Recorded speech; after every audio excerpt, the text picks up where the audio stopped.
90% of amplifiers sold between $500 and $3,000 today are not worth the price on the tag.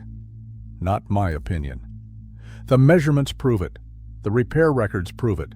The people selling them know it. Here is the truth they are not telling you. Back in the 1970s and 1980s, building an amplifier was an engineering problem. Pioneer, Sansui, Marantz, and Yamaha were competing on specifications that actually mattered. Distortion figures, signal-to-noise ratios, damping factor. Every year the numbers improved because engineers were solving real acoustic problems. The result was hardware built to outlast the people who bought it. Thick aluminum chassis, oversized transformers, discrete components designed by people who understood what happened to an audio signal when you got it wrong. If something failed after 15 years, a technician ordered the part and fixed it in an afternoon. The schematic was in the box. People bought one amplifier and kept it for decades. Then, starting in the late 1990s and accelerating hard through the 2000s, something changed. And it had nothing to do with sound. Here is what actually happened inside this industry. And it is worse than most people buying amplifiers today realize. Secret number 1. The brand name on the amplifier you are looking at is almost certainly owned by a company with no engineering history in audio whatsoever. This is not speculation. This is the ownership record.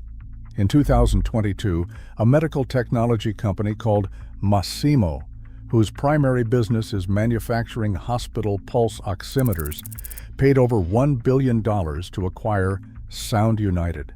Sound United owned Denon, Marantz, Polk Audio, Definitive Technology, Classy, and Boston Acoustics. Masimo had no audio engineers on staff, no acoustic research division, no history in the category at any level. They bought the brands because the brands had value, not because they understood what those brands were built on. By 2024, their audio division had lost over $31 million. The stock had dropped more than 40%. In May 2025, the entire portfolio was sold to Samsung's Harman division for $350 million, a 65% loss on a $1 billion investment in under 3 years. Harman now controls JBL, Harman Kardon, AKG, Mark Levinson, Arcom, Revell, and every former Sound United brand. That is an extraordinary concentration of legacy names inside a single corporate structure owned by a company whose primary business is televisions and smartphones. The Marantz amplifier on the shelf today carries the same name as the one your father owned. The engineering philosophy, the component standards, the people who decided what went inside the unit, none of that transferred with the logo. Bowers & Wilkins has changed ownership 4 times since 2016, 4 times in 9 years. Every new owner announces a commitment to the brand's heritage. Every transition brings a new cost structure and a new set of priorities that have nothing to do with what goes inside the cabinet. When a private equity group acquires an audio brand, the first thing that changes is the materials that go into the product. Component costs get reviewed. Supplier relationships get renegotiated. The target margin per unit goes up. The engineering team that built the product's reputation either leaves or gets restructured into a division that answers to people whose expertise is logistics, not acoustics. The amplifier looks the same on the outside. The decisions about what goes inside it are now made by people who have never built one. Secret number 2. The company that sold you this amplifier retains the practical ability to make it stop working, and the terms you agreed to when you set it up give them legal cover to do exactly that. A classic analog amplifier does one thing. It takes a low-level signal and makes it larger. No software required, no account, no firmware. It works as long as the components inside it work, which in a well-built design is measured in decades. That description no longer applies to most amplifiers sold above $1,000 today. Modern integrated amplifiers include streaming modules, room correction DSP, app-based control systems, and compatibility with platforms like Roon, Spotify Connect, and Apple AirPlay. Every one of those features has a software dependency. Every software dependency has an expiration date controlled by someone other than you. The most documented example of what this looks like in practice is Sonos. In 2019, Sonos offered its customers a discount on new equipment. The condition was activating something called recycle mode on their existing device. Recycle mode did not recycle anything. It permanently bricked the hardware. Consumer reports verified the devices were rendered completely inoperable. E-waste processors could not resell them. They were dead. The public response forced Sonos to reverse the policy. The devices that had already been destroyed stayed destroyed. Then in May 2024, Sonos deployed a complete redesign of their mobile application. The rollout removed core functionality that users depended on. Older hardware became effectively unusable. Revenue fell 8% year over year. In January 2025, CEO Patrick Spence resigned. The failed update is estimated to have erased nearly $500 million in market value. The hardware worked perfectly. A software decision made in a product meeting made it stop working, and there was nothing the customer could do. Any amplifier that requires an active internet connection, a manufacturer's server, or a licensed streaming integration to access its core features is an amplifier whose lifespan is controlled by someone other than you. In 2026, that describes the majority of integrated amplifiers sold above $1,000. Secret number 3. The amplifier upgrade cycle that dealers, manufacturers, and the hi-fi press all participate in is not driven by audible improvements. It is driven by the need to generate ongoing revenue from a category where the underlying technology stopped improving at the point that mattered years ago. Here is the measurement reality that almost nobody in the traditional hi-fi press will say directly.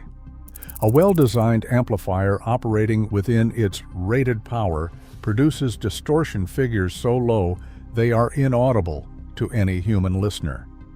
The threshold for audible distortion under typical listening conditions is around 0.1% total harmonic distortion.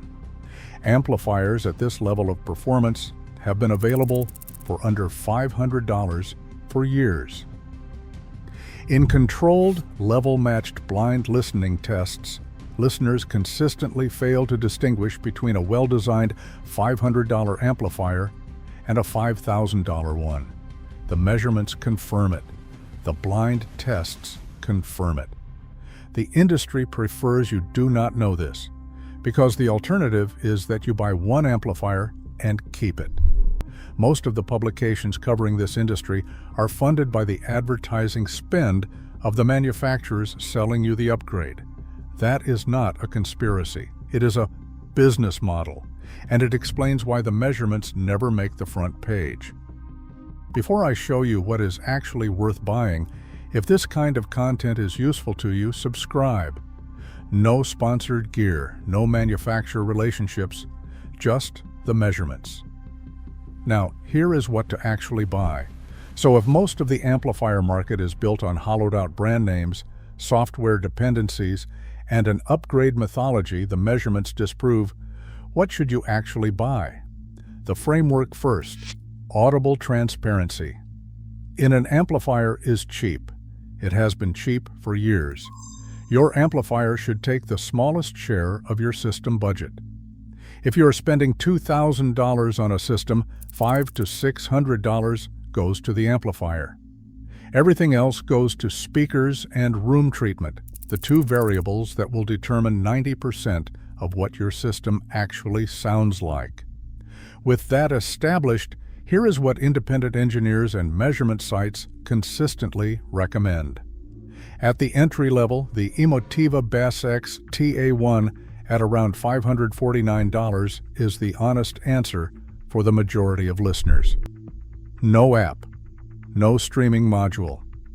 It takes a signal in, makes it larger, and sends it to your speakers with distortion figures your ears cannot distinguish from units costing 4 times as much. Buy it, forget it, spend the rest on speakers.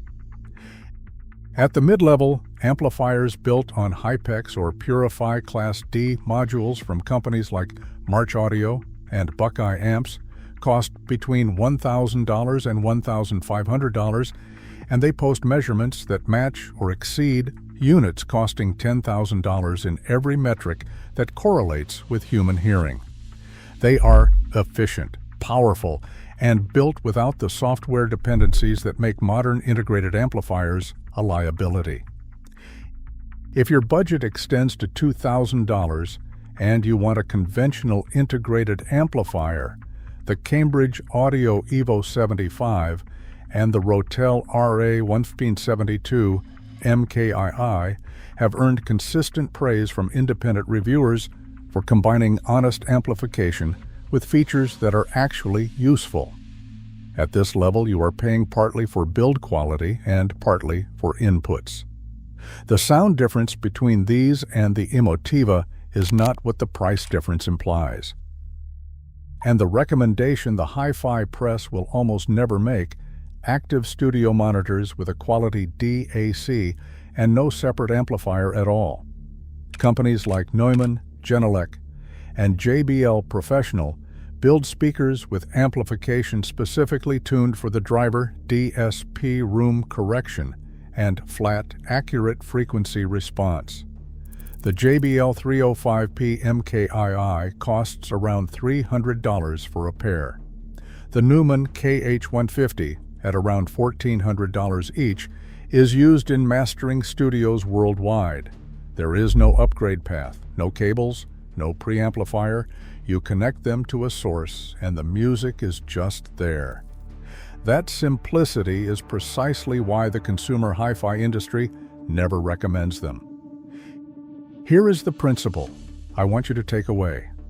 One sentence. Amplifiers are not the variable. Speakers and your room are the variable. Buy the minimum amplifier that measures cleanly for your speaker load. Spend everything else on the best speakers you can afford and 2 acoustic panels at your first reflection points. A $500 amplifier in a treated room with excellent speakers will outperform a $5,000 amplifier in an untreated room with mediocre ones. Every single time. The measurements exist. The blind tests exist. The only people who need you not to know this are the ones selling you the amplifier. If this saved you money, subscribe. Drop your oldest amplifier in the comments. See you next time.